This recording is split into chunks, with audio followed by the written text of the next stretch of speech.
किसी शायर ने क्या खूब लिखा है, समझने ही नहीं देती सियासत हमको सच्चाई, कभी चेहरा नहीं मिलता, कभी दर्पण नहीं मिलता।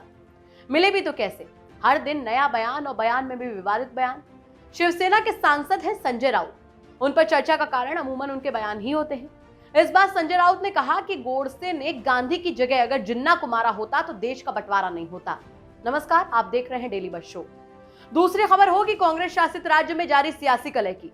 बात एक ऐसे घटनाक्रम की जिसने नवजोत सिंह सिद्धू बनाम कैप्टन अमरिंदर सिंह की राजनीतिक रंजिश को दोबारा हवा दे दी है। नवजोत सिंह सिद्धू के सलाहकार ने इंदिरा गांधी का विवादित स्केच शेयर किया है। मामले ने तूल पकड़ा, विरोध और आलोचना भी हुई, फिर भी उन्होंने स्केच को डिलीट नहीं किया। अब मामले पर खुद सीएम कैप्टन अमरिंदर सिंह की तरफ से कड़ी प्रतिक्रिया आई है। तीसरी खबर के केंद्र में भी एक बयान है। केंद्रीय मंत्री हरदीप सिंह पुरी ने अफगानिस्तान संकट पर बयान दिया है। बयान ने फिर ये कही है कि चिंता जताई है। मंत्री जी ने कहा कि पड़ोसी देश में सिख और हिंदू समुदाय के लोगों से जैसा बर्ताव हो रहा है, उससे पता चलता है कि सीए लागू करना क्यों जरूरी है। चौथी खबर जम्मू और कश्मीर के राज्यपाल मनोज सिन्हा से जुड़ी है। उन्होंने कहा कि अगर पाकिस्तान बंदूकों से जम्मू और कश्मीर बंद कराता है तो क्या गलत है कि हम डंडों का इस्तेमाल करते हैं। इसके बाद बात करेंगे एक ऐसे मुद्दे की जो पिछले कुछ समय से काफी चर्चा में है। जाति जनगणना को लेकर आज कोई बड़ी घोषणा हो सकती है। बिहार के मुख्यमंत्री नीतीश कुमार समेत कुल 11-10 राजनीतिक दलों से 11 नेता प्रधानमंत्री मोदी से मिलने के लिए दिल्ली पहुंचे हैं। सर्वदलीय प्रतिनिधि मंडल में नेता प्रतिपक्ष तेजस्वी यादव के अलावा हम, वीआईपी, माले, सीपीआई, एआईएमआईएम और सीपीएम जैसे दल शामिल हैं। फिर रुख करेंगे अफगानिस्तान की तरफ, जहां मौजूदा भारतीयों को वापस बुलाने के लिए भारत सरकार का अभियान जारी है। जानेंगे अब तक कितने भारतीय अफगानिस्तान से वापसी कर चुके हैं। बताएंगे देश की कौन सी राज्य सरकार ब्लैक फंगस के मरीजों को मुफ्त इलाज देगी। आखिर में बताएंगे एक पॉजिटिव खबर, देश का वो राज्य जहां की महिलाएं पुरुषों की तुलना में बैंकिंग के मामले में ज्यादा सक्रिय हैं। शो की शुरुआत राजनीति से। शिवसेना का मुखपत्र है सामना। इसमें शिवसेना सांसद संजय राउत का साप्ताहिक कॉलम प्रकाशित होता है, रोक टोक। राउत ने कॉलम में अफगानिस्तान की मौजूदा स्थिति को भारत के बंटवारे जैसा समय बताया है। उनके मुताबिक एक देश के लिए अस्तित्व और संप्रभुता खोने का दर्द कैसा होता है। संजय राउत सिर्फ यहीं पर नहीं रुके, वो लिखते हैं कि अगर नाथुराम गोडसे ने महात्मा गांधी की जगह मोहम्मद अली जिन्ना को मारा होता तो देश का बंटवारा रोका जा सकता था। अगर ऐसा होता तो 14 अगस्त को विभाजन विभीषिका स्मृति दिवस मनाने की जरूरत भी नहीं पड़ती। बताते चले कि स्वतंत्रता दिवस से पहले प्रधानमंत्री नरेंद्र मोदी ने 14 अगस्त को हर साल विभाजन विभीषिका स्मृति दिवस मनाने का ऐलान किया था। इसके बाद संजय राउत ने लिखा कि जब तक बंटवारे से अलग हुआ हिस्सा वापस देश में नहीं जुड़ जाता, तब तक बंटवारे का दर्द कैसे कम हो सकता है। हमें लगता है कि अखंड भारत बनना चाहिए, लेकिन ऐसा मुमकिन नहीं लगता है। हम इसके लिए आशावादी जरूर हैं। अगर पीएम मोदी अखंड भारत बनाना चाहते हैं तो उनका स्वागत है, लेकिन उन्हें स्पष्ट करना पड़ेगा कि वो पाकिस्तान के 11 करोड़ मुस्लिमों का क्या करेंगे। आगे बढ़ते एक और बयान की तरफ। अफगानिस्तान पर तालिबान के कब्जे को लेकर चर्चा विदेश के साथ साथ देश में भी जारी है। इसी कड़ी में केंद्रीय पेट्रोलियम और गैस मंत्री हरदीप सिंह पुरी ने अफगानिस्तान के हालातों को चिंताजनक बताते हुए सिटीजनशिप अमेंडमेंट एक्ट की अहमियत बताई है। केंद्रीय मंत्री हरदीप सिंह पुरी ने अपने ट्वीट में लिखा कि पड़ोसी देश में सिख और हिंदुओं के साथ जैसा बर्ताव हो रहा है, उससे पता चलता है कि देश में सीए लागू करना क्यों जरूरी है। दिसंबर 2019 में सीए को लेकर दिल्ली समेत देश के कई इलाकों में विरोध प्रदर्शन हुए थे। इस पर केंद्रीय मंत्री का कहना था कि सीए से देश की धर्मनिरपेक्ष प्रतिष्ठा पर कोई प्रभाव नहीं पड़ेगा। इसके अलावा उन्होंने विपक्षी दलों पर एक नए कानून के बारे में गलत जानकारी फैलाने का आरोप लगाया था। उनके मुताबिक विपक्ष इस संशोधित कानून का इस्तेमाल सरकार के दुष्प्रचार के लिए कर रहे हैं। अगला बयान देने वाले राजनीतिक चेहरे का नाम है जम्मू और कश्मीर के राज्यपाल मनोज सिन्हा का। उनका कहना है कि पाकिस्तान जम्मू कश्मीर को बंद करने के लिए बंदूकों के आतंक का सहारा लेता है, तो क्या गलत है कि हम उनके जवाब के लिए डंडों का इस्तेमाल करते हैं। मनोज सिन्हा का मत साफ है कि जब तक वो जम्मू कश्मीर के राज्यपाल हैं, तब तक वो इस मामले पर कोई समझौता नहीं करेंगे। पत्रकार बशीर असद की किताब Kashmir the war of narratives के लॉन्च के मौके पर मनोज सिन्हा ने और भी कई बातें कही। उनके मुताबिक 5 अगस्त के हालात सामान्य दिखाने के लिए फोर्स का इस्तेमाल नहीं किया गया। यहाँ के हालात बेहतर हैं। लोगों ने मुझसे कहा कि 5 अगस्त को सब कुछ बंद रहेगा, तब मुझे समझ में नहीं आया कि 5 अगस्त कोई खास तारीख है। उस दिन किसी भी तरह का हड़ताल या बंद नहीं हुआ। अपनी बातचीत के दौरान मनोज सिन्हा कहते हैं कि एक पत्रकार ने दिन के आखिर में मुझसे कहा कि मैंने डंडे के दम पर यह सुनिश्चित किया कि बंद ना लगे। इसका मैंने जवाब दिया कि सारा ट्रैफिक चल रहा था और लोग बड़ी संख्या में शॉपिंग कर रहे थे। ये सब डंडे के जोर पर नहीं हो सकता, लेकिन अगर आप मानते हैं तो मैं इसे स्वीकार करता हूं। बंद भी तो पाकिस्तान और आतंकवाद की बंदूक से होता है। अगर मैंने डंडे का प्रयोग किया तो कुछ बुरा नहीं। मेरे रहते इस स्टैंड में कोई समझौता नहीं होगा। आरक्षण के बाद जाति का मसला एक बार फिर से प्रासंगिक हो चला है।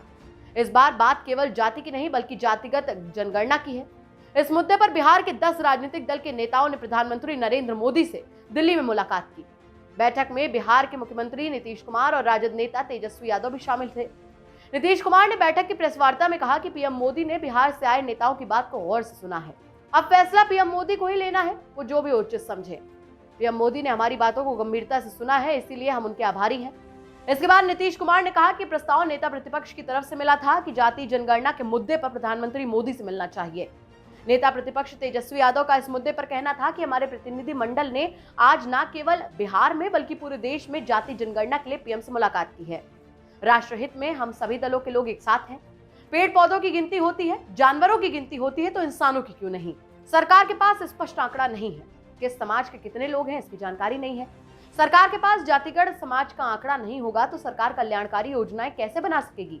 इससे रिजर्वेशन लागू करने में भी मदद मिलेगी। सीएम नीतीश कुमार और पीएम मोदी को भी धन्यवाद देता हूं, उन्होंने पूरी बातें सुनी है। अब हम लोगों को निर्णय का इंतजार है। अफगानिस्तान में फंसे भारतीय नागरिकों को वापस बुलाने का अभियान जारी है। अफगानिस्तान से दोहा पहुंचाए गए कुल 146 भारतीय नागरिकों की पहली खेप 22 अगस्त की देर रात भारत पहुंच गई। दोहा स्थित भारतीय दूतावास ने ट्वीट करके इस बात की जानकारी दी।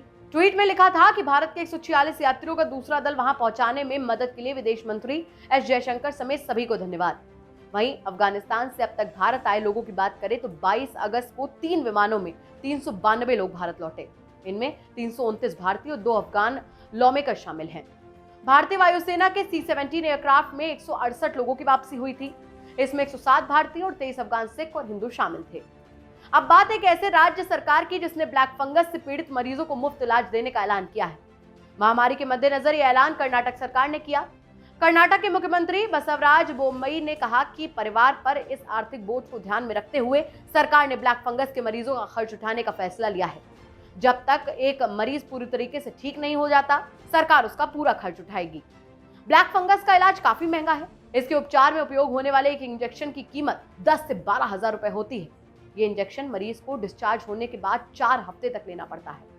अब जिक्र दिन की उस खबर का जिसने कांग्रेस खेमे में नेताओं के बीच खींचतान पैदा कर दी है।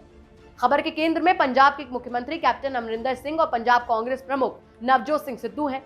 मामले की शुरुआत होती है नवजोत सिंह सिद्धू के सलाहकार मालविंदर सिंह माली से।